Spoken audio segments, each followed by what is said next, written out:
Hi అండి. దోసపాదండి దీంట్లోనే పడి లెగిసింది. సరే అని చెప్పి ఉంచేసాను, గోడంబటగా బాగుతుందిలే అని చెప్పి. ఇదిగోండి కాయ పండింది, బాగా తయారయ్యింది, మంచి కలర్ వచ్చింది. కోసేస్తాను. ఇవ్వండి ఇంకా 2 పిందెలు పడ్డాయి. ఇక్కడ కాయలు బాగానే వచ్చినాయండి. కాయ కోసేసుకుందామండి, లేకపోతే పంది కుక్క వచ్చేస్తుంది, రాత్రికి వచ్చి తినేస్తుంది, మనమే తిందాము.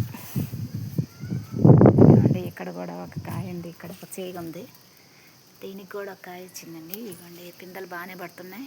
ఇదొక మోడల్ లాగా ఉంది కొద్దిగా.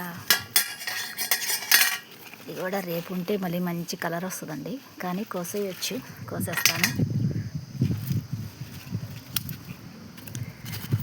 ఇదిగోండి దోసకాయలు మట్టుకు ఎప్పుడు బాగా కాస్తానే ఉన్నాయండి. నాకైతే బాగా వస్తున్నాయి దోసకాయలు. ఇదొక రకం, ఇదొక రకం. ఇది ఇంకా కాయ పెద్దదైద్దండి, కానీ ఇది ఈ టబ్బులో లేసిందండి. ఈ కాయ ఈ టబ్బులో లేసింది. దీనికి చూడండి ఎన్ని పిందెలు పడ్డాయో. ఇదిగోండి ఇక్కడ ఒకటి ఉంది, ఇక్కడ ఒకటి ఉంది, ఇక్కడ కూడా ఒకటి ఉందండి. ఇక్కడ ఎక్కడ ఒకటి చూశాను. ఇదిగోండి ఇక్కడ ఒకటి ఉంది. ఇంకా పడుతున్నాయండి, టబ్లో కూడా బాగానే కాస్తున్నాయి. థ్యాంక్ యూ అండి.